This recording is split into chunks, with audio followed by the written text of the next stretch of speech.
بسم اللہ الرحمن الرحیم الحمدللہ رب العالمین صلی اللہ علی النبی الامی وآلہ وسلم۔ السلام علیکم ورحمۃ اللہ وبرکاتہ۔ خوشبو قرآن سے جڑے ہر فرد کو خوش آمدید ہے۔ الحمدللہ کل ہم نے غور و فکر اور تدبر کیا کہ کیا ہمارا عمل، ہماری زبان سے ادا ہونے والے کلمات ہمارے دل کی گواہی اور محبت بھی ہیں یا نہیں، کہ ہم نے ہر بات نبی صلی اللہ علیہ وآلہ وسلم کی صداقت پر یقین کرتے ہوئے تسلیم کر لی، ہر غیب کو مان لیا، اللہ کریم، ملائکہ، کرامن کاتبین، موت، قبر، برزخی حیات اور محشر کے تمام تر حالات اور واقعات سب ہمارے سے غیب ہیں، لیکن ہم نے اپنے نبی مکرم صلی اللہ علیہ وآلہ وسلم کی صداقت پر یقین کرتے ہوئے سب کچھ مان لیا ہے۔ پچھلی امتوں کے احوال اور پچھلی کتابوں کی شان بھی تسلیم کر لی ہے، اور نبی صلی اللہ علیہ وآلہ وسلم کی ظاہری حیات میں ہونے والے تمام واقعات بھی ہم نے تسلیم کر لیے، اور مستقبل میں موت، قبر، برزخ اور آخرت بھی ہم تسلیم کر چکے۔ حیرانگی اس بات پر ہوتی ہے کہ یہ سب کچھ مان کر بھی کچھ لوگ یہ سوال کرتے ہیں، کیا نبی کو علم غیب تھا؟ ماضی، حال، مستقبل سب کچھ نبی صلی اللہ علیہ وآلہ وسلم کی صداقت پر یقین کرتے ہوئے مان کر بھی یہ سوال کرنا کتنی احمقانہ حرکت ہے۔ خود ہی سوچیں، ایسے لوگوں کو جنہیں اللہ کریم کے محبوب کی معرفت ہی نہیں مل سکی، وہ اپنے نبی پاک صلی اللہ علیہ وآلہ وسلم کے محبوبین کی عظمت کیسے سمجھ سکتے ہیں؟ 5 وقت اذان میں مؤذن اشہد ان محمد الرسول اللہ کہتا ہے، مطلب پوچھیں تو کہے گا کہ میں گواہی دیتا ہوں کہ محمد اللہ کے رسول ہیں۔ رسول تھے کی گواہی نہیں ہے، اور اسی ہیں کی گواہی اور اقرار پر دین کی بنیاد قائم کی گئی ہے۔ کل ہم نے بات کی کہ عبادت کے باطن میں ہماری سوچ، فکر اور عقیدت کیسی ہونی چاہیے، اور نماز کے بارے میں قرآنی اعلان سمجھا کہ نماز ہمیں بے حیائی اور برائی سے روکتی ہے۔ اب اگر نماز پڑھنے کے بعد ہمیں یہ نتائج حاصل نہیں ہو رہے تو وجہ وہی ہے کہ نماز میں درود و سلام پڑھوانے کی باطنی حقیقت کو سمجھا نہ گیا، کہ رب نے اسی لیے ہر طرح کی سوچ رکھنے والے امتی سے یہ درود و سلام نماز میں ہی پڑھوا لیا کہ اسے اپنے محبوب صلی اللہ علیہ وآلہ وسلم اور اس کی آل پاک علیہ السلام کو ہر حال میں مقام تسلیم پر منوانا ہے۔ اسی لیے تو فرماتا ہے یا ایھا الذین آمنوا صلوا علیہ وسلموا تسلیما۔ اس خاندان کو مقام تسلیم و رضا پر کھڑا کر کے رب ہمیں ان کے بارے میں کج بحثی سے منع فرما رہا ہے، ان کو سوچنا کہ یہ کیا ہیں اور کیا نہیں ہیں منع فرما رہا ہے، اور بس تسلیم کرنے کا حکم دے رہا ہے۔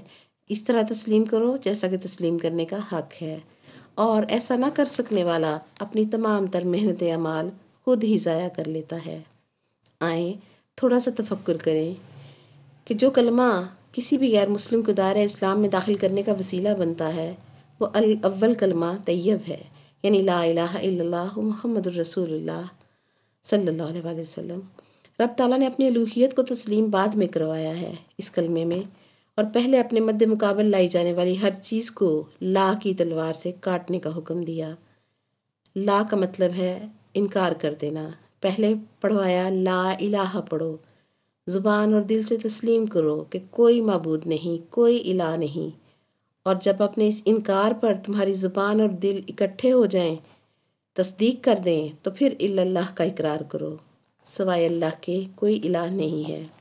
یہ سنت الہیہ ہے، اس کو سمجھیں کہ حق کو حق کہنے سے پہلے باطل کا انکار کرنا ہے، مظلوم کی حمایت کرنے سے پہلے ظالم کو ظالم کہنا ہے، سچے کا ساتھ دینے سے پہلے جھوٹے کو جھوٹا کہنا ہوگا، پھر حق کو تسلیم کرنے والا حق کا ساتھ بھی پا لیتا ہے۔ اللہ تعالیٰ نے اپنے دون اللہ کا انکار کروا کر، اپنی الوہیت منوا کر اس کلمے میں لا الہ الا اللہ کے بعد واو بھی نہیں رکھا، اپنے نام کے فوراً بعد محمد الرسول اللہ پڑھوا دیا، اپنے اور اپنے محبوب کے نام میں واو کا وقفہ بھی نہ لگایا، اور ہر کلمہ گو پر واضح کر دیا کہ اے کلمہ پڑھنے والے، یہ تیرا نبی اور میرا رسول مجھ سے جدا نہیں ہے، مجھ اللہ کے جمال و کمال کا عکس ہے، یہ آئینہ ہے۔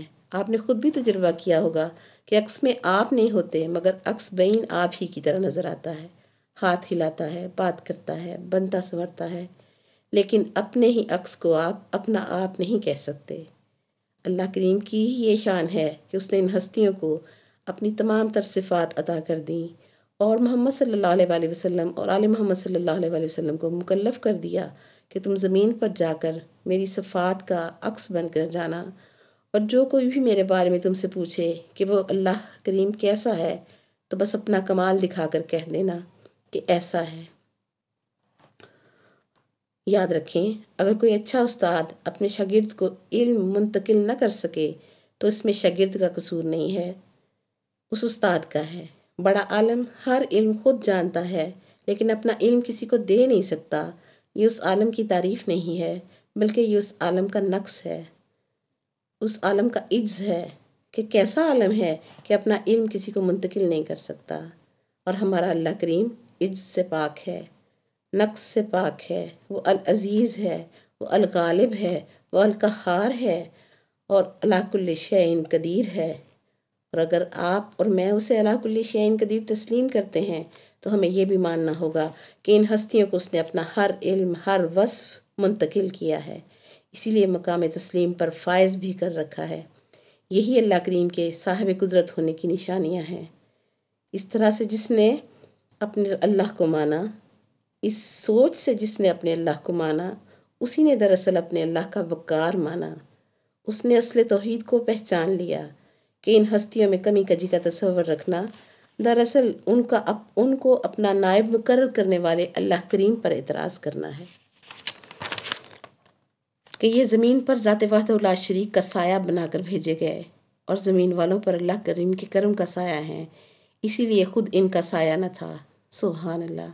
اللہ کریم کے وجود پر دلیل برقرار والی نشانیوں نے ہمیں ہماری منزل کے قریب کر دیا ہے۔ مثال سمجھیں، دھواں دیکھ کر آگ کا یقین ہو جاتا ہے۔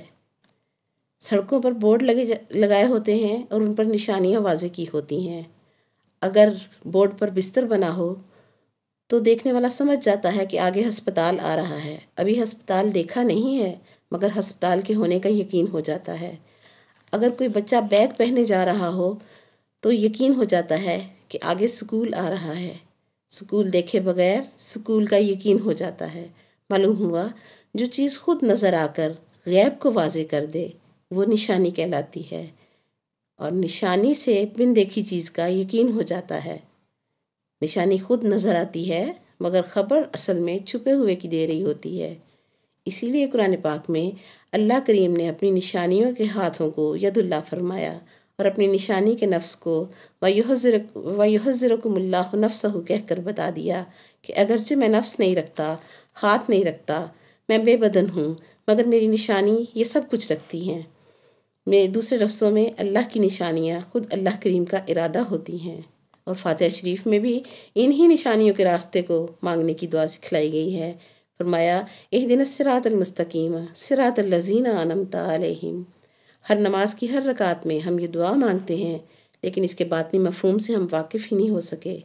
50 سال کی عمر ہو گئی اور 50 سالہ نمازی بھی اہدنا الصراط المستقیم پڑھتے ہوئے اس کی باطنی حقیقت کو نہ پا سکا۔ صراط مستقیم کی وضاحت آگے کر دی گئی ہے کہ جن لوگوں پر تو نے انعام کیا، یہی وہ نشانیاں ہیں، یہی وہ لوگ ہیں، الذین ہیں، صراط الذین انعمت علیہم ہیں، جن کو اللہ کریم نے سند دی ہے کہ یہ میرے انعام یافتہ لوگ ہیں، معصوم عن الخطا ہیں، یہ کبھی میرے غضب کا شکار نہ ہوئے، غیر المغضوب لوگ ہیں، ولا الضالین، اور نہ ہی یہ کبھی راستہ بھولے، نہ ہی یہ کبھی گمراہ ہوئے۔